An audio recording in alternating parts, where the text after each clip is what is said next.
नमस्कार दोस्तों, मैं हूं ममता तिवारी और आप सभी का स्वागत करती हूं मेरे चैनल ममताज वे में। कैसे हैं आप सब? तो ये बताने के लिए कमेंट बॉक्स में जय माता दी हमेशा की तरह जरूर लिखिए। तो चलिए दोस्तों, सोची कि आप लोगों को अपडेट दे दूं कि मैं कहाँ हूं। ऐसे तो शॉर्ट वीडियो डाल ही चुकी हूं, आप लोग देख ही चुके होंगे। और आपको बता दूं कि आखिरकार हम लोग पुरुलिया में आ ही गए। अपने बेटे को, डुगू को, या उसका नाम ऐसे स्कूल का नाम है आकर्ष, तो उसको ड्रॉप करने के लिए आ गए। तो आप लोग समझ ही सकते हैं। और एक चीज और कहना चाहूंगी दोस्तों, जैसे लग रहा था कि आज हमारी ट्रेन पक्का छूट जाएगी। हम लोग मतलब जैसे देर हो गया था, आप लोग को मालूम ही है कि घर में बहुत सारे कार्य हो जाते हैं। ये लेना है, वो पैक करना है, ये कल पहनना है, बच्चे के लिए ये लेना है, मतलब ऐसे करते करते और भागते भागते फिर भी हम लोग देर हो ही गई थी। निकलते निकलते घर से, फिर यहाँ लॉक लगाओ, वो विंडो बंद करो। सभी आदमी जब घर से निकलते हैं ना, तब काम बढ़ जाता है। और एक आदमी अगर घर में रह जाए तो उतना काम नहीं बढ़ता, तब हम समय से निकल जाते हैं। लेकिन सभी को जब निकलना रहता है तो ये बर्तन वॉश करके, वो जैसे चीज़ें ढक कर, वो वहाँ सेटल करके फिर हमें निकलना पड़ता है। और उसमें भी मैं और मेरा बेटा, हम लोग टैक्सी से हावड़ा आए।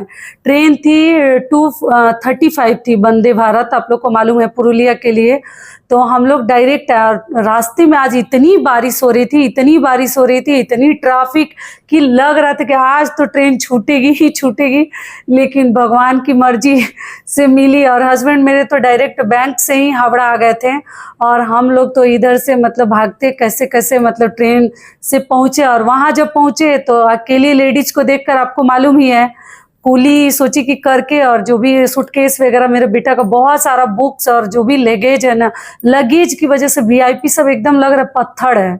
सूटकेस इतने भारी हो गए हैं। अब वो लगे बोलने के 600, मतलब 600 चाहिए। 600, जैसे लग रहा है कि मैं एकदम अनजान हूँ, कहाँ से लूट ले, कैसे ले ले। मैं देखी तो मैं आश्चर्य करी, मैं बोली 600 रुपये कौन देगा इनको, बस प्लेटफॉर्म पे थोड़ा सा छोड़ दो। तो जितने भी कूली वहां खड़े थे सभी बोल रहे थे 600। मैं बोली 600? ड्राइवर बोल रहा है टैक्सी वाला कि 600, अच्छे से मांगो, कायदे से मांगो, जो तुम्हारा भाड़ा है, फेयर है, उतना ही लो।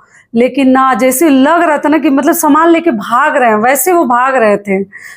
मैं ले जाऊंगा तो मैं ले जाऊंगा। मैं तो घबरा गई।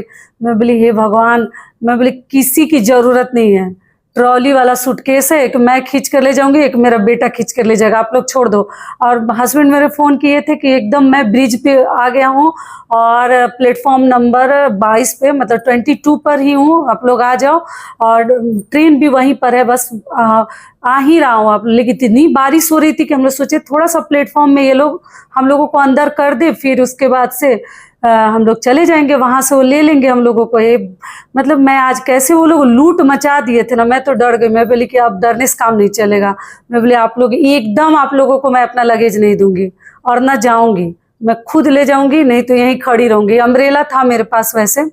तो हम लोग थोड़ा सा ड्राइवर को बोली कि आप प्लेटफॉर्म में अंदर, थोड़ा सा बाहर से अंदर कर दीजिए कि हम लोग बारिश से बचे रहें।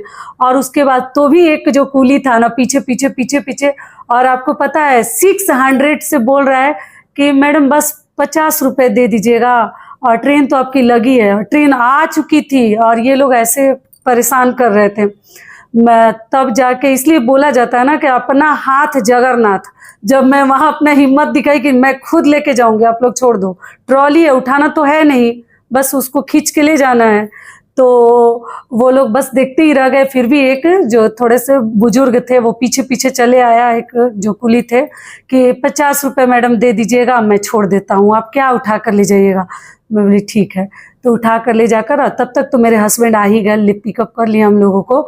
लेकिन मैं 50 की जगह उसको 70 रुपये दे दी। मैं बोली 20 रुपये ले जाओ और चाय पी लेना। मतलब मैं बोली एक मांगने का भी आदमी को ना कायदा होनी चाहिए, एक तरीका होनी चाहिए। ऐसे छीना छीनी आप लोग करोगे, जैसे लग रहा है कि लेके भागने लगोगे तो कौन देगा बताओ। डर भी लग रहा है, आजकल जुग जमाना ऐसे ही खराब है। तो जाके हम लोग, मतलब ट्रेन मिल गई, जैसे ट्रेन पे पैर रखे हम लोग, वैसे ही ट्रेन हमारी खुल गई। तो मतलब यात्रा शुभ था, सही था कि हम लोगों को ट्रेन मिल गई, नहीं तो कितना भी कुछ करो और जल्दीबाजी लग ही जाता है। हम कितना भी जल्दी जल्दी कर ले, कुछ भी कर ले, और उसमें भी खाना भी नहीं लाना था ट्रेन के लिए, सब तो ट्रेन में ही मिला, फिर भी खा कर आना था, थोड़ा बहुत बच्चे के लिए कुछ कुछ लेना था, तो ये रख लो वो रख लो, ऐसे में ही देर हो गई थी हमारी। तो ये सोची कि आप लोग के साथ शेयर कर दूं कि हिम्मत जरूर दिखाइए, डरने की जरूरत नहीं है कहीं भी। और मैं एक वीडियो डाली थी, तो आप लोग शॉर्ट वीडियो डाली थी, सैनिक स्कूल का फोटोग्राफ वगैरह डाली थी, गेट का, स्कूल के गेट का। तो आप लोग पूछे थे दीदी आप ड्रॉप करने नहीं गई हैं, आप नहीं गई हैं छोड़ने, आप कैसे अकेले छोड़ दी। तो आपको बता दूं कि नहीं, उस समय तीज के समय मैं नहीं गई थी, क्योंकि तीज था और उसका नहाए खाए था, इस वजह से मैं नहीं गई थी। हरितालिका तीज था, आप लोगों को बताई ही थी कि मैं अकेले वीडियो बना रही हूँ। और मेडिकल करवाने के लिए इसके पापा गए थे, तो नियम था कि अगर बच्चा मेडिकल पास कर जाएगा उसके अगले दिन जो है, यहाँ एक दिन और रुके थे ये लोग, और अगले दिन बोले थे कि अगर बच्चा क्लियर कर लेगा तो एडमिशन हो जाएगा। तो उस समय मैं नहीं आई थी, मैं बोली कि तीज है फिर कैसे जाऊंगी, लेकिन ड्रॉप करने आप लोग कैसे सोच लिए कि मैं नहीं जाऊंगी। तो आप लोग पूछे दीदी आप नहीं गई थी, आप नहीं गई थी, तो जी नहीं, ड्रॉप करने भी नहीं गए थे। मैं सब कुछ तो अपडेट करते रहती हूँ, पैकिंग के लिए भी वीडियो डाली हूँ, क्या क्या खरीद कर लाई थी। और सबसे अधिक जो प्रश्न किया जा रहा है कि दीदी डिटेल बताइएगा, कैसे फॉर्म फिलअप करते हैं, कब करते हैं, फी कितना लगता है, बच्चों का एडमिशन कैसे होता है, क्या प्रोसीजर है, इसके लिए डिटेल वीडियो डालिएगा। तो जी जरूर डालूंगी, और मैं भी चाहूंगी कि जिनको भी मतलब अपने बच्चे को भेजने का श्रद्धा है, शौक है, आप लोग जरूर भेजिए, क्योंकि स्कूल जो है बहुत ही अच्छा है। देखिए स्टडी के साथ, मतलब पढ़ाई के साथ साथ, अच्छे एजुकेशन के साथ साथ बहुत सारे डेवलपमेंट बच्चों में होता है, ऑलराउंडर डेवलपमेंट यहाँ होता है। बहुत सारे गेम्स, जैसे बच्चों को पीटी परेड, बहुत सारी चीज़ें सिखाई जाती है। क्योंकि मेरा एक्सपीरियंस है, मेरा बेटा बड़ा वाला है, आप लोग को मालूम ही है, केरला के सैनिक स्कूल में पढ़ता है, काजाकुट्टम में। तो वहाँ पर अभी तक तो उसका परफॉर्मेंस बहुत ही अच्छा है। तो वही देखकर हम लोग सोचे थे कि छोटे वाले का भी करवाएंगे, मतलब कोशिश करेंगे और इसको हम लोग डालेंगे। और आप लोग पूछे हैं दीदी किस क्लास में डालते हैं, तो ये चीज़ ऐसे तो मैं डिटेल वीडियो आप लोगों के साथ शेयर करूंगी, बुक्स कौन सी चाहिए, कैसे कैसे हमें प्रिपरेशन करवानी चाहिए, तैयारी करानी चाहिए बच्चे की। और एक चीज़ बता दूं, देखिए इसका एडमिशन केवल 6 में ही होता है, और सेकंड जो है, अगर बच्चा मान लीजिए 6 में अगर नहीं हो पाया या उम्र हो गया है तो 9th में लेते हैं, 6 या 9th में, बीच में नहीं होता है, और 6 से ही शुरुआत है। तो मेरा बेटा 6 में गया है। ऐसे तो इसका एक बार और चांस था, अभी उम्र नहीं हुआ था, चाहता तो इस साल अगर नहीं हुआ रहता तो मैं अगले साल फिर से हम लोग जैसे एग्जाम दिलवाते, लेकिन भगवान के दया से नज़दीक में ही मिल गया और हो गया। काउंसलिंग की वजह से थोड़ा देर हो गया एडमिशन होने में, बाकी आपको बता ही चुकी हूँ। आप लोग पूछे कितना नंबर लाया है, तो 240 लाया है, 240 नंबर लाया था, इसलिए थोड़ा देर हो गया। और जो बच्चे इससे मतलब 5-10 नंबर 20 नंबर अधिक लाए हैं, उनका पहले हो गया था, वो जून में ही एडमिशन ले चुके हैं, और इनका अभी हो रहा है। बस एक ही चीज़ की तसल्ली है कि जैसे ही एडमिशन होगा उसके कुछ दिन बाद ही मेरा बेटा मेरे पास आ जाएगा। दुर्गा पूजा है, कोलकाता में दुर्गा पूजा फेमस है, तो उसमें बच्चों की छुट्टी होती है। उसके बाद पूजा के बाद जब जाएगा, होली डे जब इसका फिनिश हो जाएगा, हॉलीडे के बाद जाएगा, तब कुछ दिन रहेगा, तब मुझे बहुत ज़्यादा बुरा लगेगा, ख़राब लगेगा। अभी तो बोली चलो ठीक है, कुछ दिन की ही बात है। तो अभी हम लोग आ गए हैं पुरुलिया में, जैसे उतर गए हैं, वंदे भारत से आए, आप लोग को मालूम ही है, सब कुछ तो बता कर आ ही रही हूँ शॉर्ट वीडियो के जरिए। और यहाँ पर एक होटल है, प्लेटफॉर्म मतलब स्टेशन के पास में ही है। अभी तो ज़्यादा इस एरिया का हम लोग को आइडिया नहीं है, तो इस होटल का नाम है आकाश सरोवर, यहीं पे हम लोग रुके हैं। ठीक ही ठाक होटल है, जैसा मतलब नज़दीक में जो हम लोग को चाहिए, तो बुक कर लिए थे ऑनलाइन ही। उस बार भी यहीं है लोग रुके थे, स्कूल से पास में ही है। और अभी मैं भी आई हूँ, तो अभी जाना पहचाना यही होटल है। आगे धीरे धीरे हमेशा आएंगे लोग तो बहुत सारे आइडियाज हम लोगों को मिलेंगे कि क्या यहाँ सही है, कौन सा होटल सही है, कौन सा रोड से जाना है, कौन नज़दीक है, कौन दूर है, तो धीरे धीरे आइडिया लगेगा। लेकिन थोड़ा नया सा लग रहा है। अब जो लोग पुरुलिया के होंगे उनके लिए तो नया नहीं है, लेकिन जो है इस नगरी में मुझे अजीब सा फीलिंग हो रहा है कि मतलब कैसे मेरा बेटा रहेगा। मेन जानते हैं क्या समस्या है, खाने का लेकर। घर में जैसे हम लोग ऑप्शन देते रहते हैं ना, ये खा लो, ये नहीं अच्छा लगता तो ठीक है इससे भी खा लो, ऐसे कर लो, लेकिन यहाँ बताइए स्कूल में ये सब ऑप्शन कहाँ मिलेगा।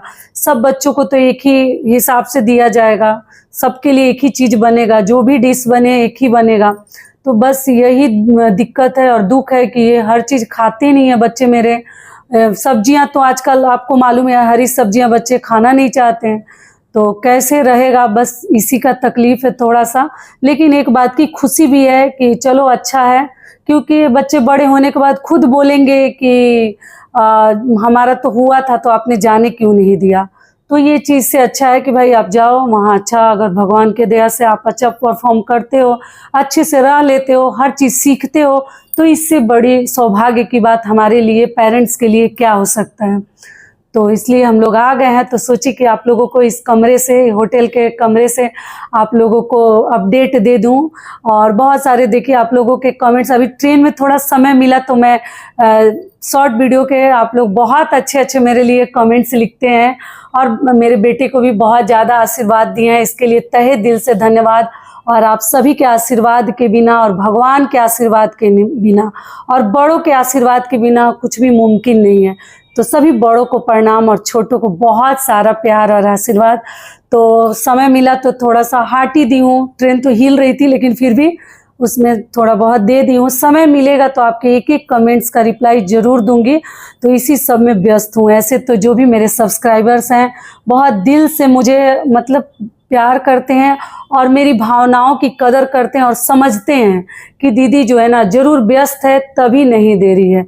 तो इसके लिए मुझे समझने के लिए बहुत बहुत धन्यवाद। तो देखिए मैं भी सोच रही हूँ जो भी आगे आगे होगा आप लोगों के साथ अपडेट करते रहूँगी। लोग भी अपने बच्चों का प्रिपरेशन करवाइए और मैं वापस जैसे ही आऊँगी इस प्रश्न के लिए वीडियो ज़रूर बनाऊँगी। आप लोग बहुत सारे लोगों ने इसके लिए वीडियो मांगा है, तो कोशिश नहीं करूँगी, ज़रूर बनाऊँगी। और जो भी सही और सटीक जो नियम है, मतलब जैसे हमने प्रिपरेशन करवाया, क्या क्या तैयारियां की, कैसे पढ़ाई किया जाता है, कौन सा बुक्स चाहिए, इसके लिए एकदम अच्छे से आपको सरल विधि से समझाऊंगी।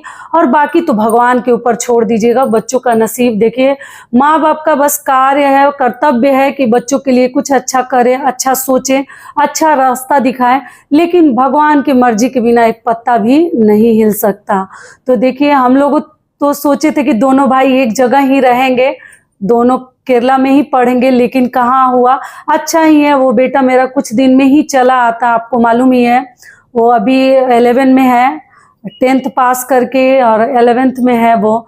तो अभी वो 1-1.5-2 साल में पासिंग आउट हो जाता, उसका चला आता। तो फिर हम लोग केरला के लिए मतलब फंस जाते, उतना दूर आना जाना। एक तो हमारा जो है बहुत अधिक, जैसे आप ये खर्च भी लगता है, फेयर बहुत ज़्यादा लगता है, ट्रेन से पॉसिबल ही नहीं है, फ्लाइट से ही जाते हैं। तो इसलिए भगवान का मतलब जो भी मर्जी हो, जो होता है अच्छे के लिए होता है। तो नहीं हुआ तो सेकंड नंबर पे हम लोग पुरुलिया को ही सेलेक्ट किए थे और लिख के दिए थे फॉर्म में। तो यहाँ जैसे जितना दिन रहूँगी वेस्ट बंगाल में, पास में ही बेटा रहेगा, मिलते जुलते रहूँगी, हमेशा आते जाते रहूँगी। तो इसलिए खुशी भी है कि नज़दीक में है।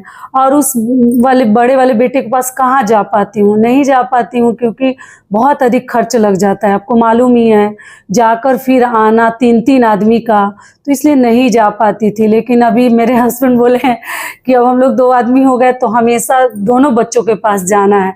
तो कोशिश करूंगी कि दोनों के पास जाऊं। और बाकी आप लोगों का आशीर्वाद है।